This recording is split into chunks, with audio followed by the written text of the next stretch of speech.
26 जनवरी 1950 को जब इस देश ने संविधान को स्वीकार किया था, उसी दिन यह तय हो गया था कि इस देश का हर आदमी इस देश के लिए बराबर है। लिंग, जाति, संप्रदाय, भाषा, क्षेत्र, ज्ञान या संपत्ति के आधार पर किसी के साथ कोई भेदभाव नहीं किया जाएगा। लेकिन क्या हम वाकई ऐसा कर पाए? इस देश में जनता के आंसुओं का मजाक उड़ाया जा रहा है और इस मजाक में सत्ता शामिल है, अफसर शामिल है और अफसोस समाज का एक तबका भी शामिल है। यह है इंडिया में फिर से कुछ मुद्दे अपनी गलियों के गणतंत्र से जो गुमान के आसमान से सवाल पूछते हैं। क्या यह है इंडिया?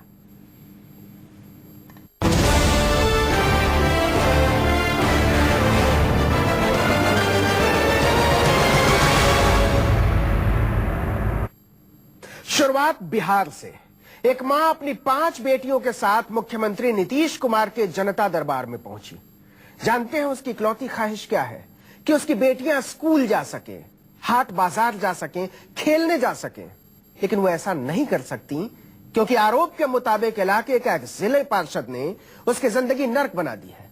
उस पार्षद को लोगों ने ही चुना था, लेकिन अब वो और उसके गुंडे रेणु देवी की 5 बेटियों के साथ जो करते हैं उसे सुनकर सिर शर्म से झुक जाता है।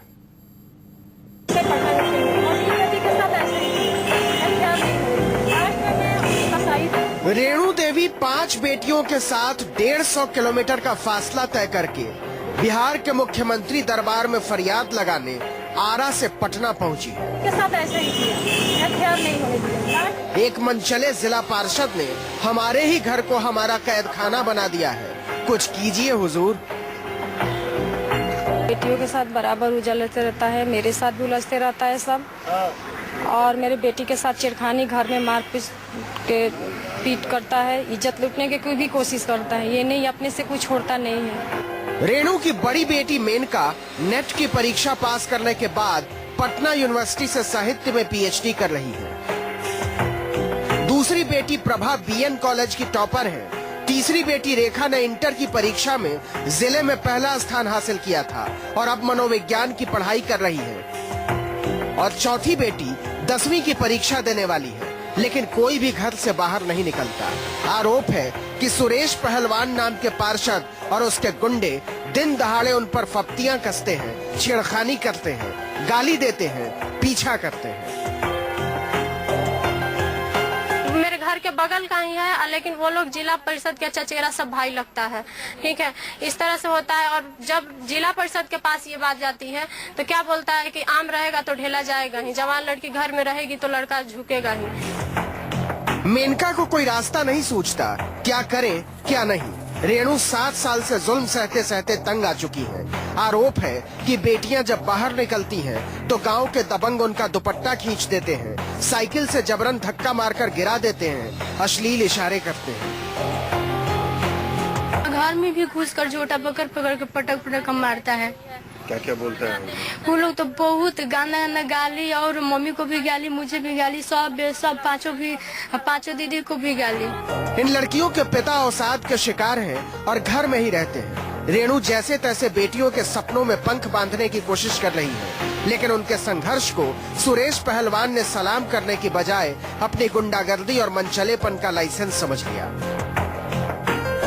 साइकिल से हवा निकालना और गाली देना और अश्लील बातें बोलना, सब कुछ हुए लोग बोलता है। तकरीबन 20 दिन से रेणु अपनी 5 बेटियों के साथ घर में दुबकी हुई है। जरूरत का साइकिल से हवा निकालना और गाली देना और अश्लील बातें बोलना, सब कुछ हुए लोग बोलता है। तकरीबन 20 दिन से रेणु अपनी 5 बेटियों के साथ घर में दुबकी हुई है। जरूरत का सामान खरीदने के लिए भी निकलना मुश्किल हो गया है, लेकिन इसके बावजूद दबंग नहीं मानते।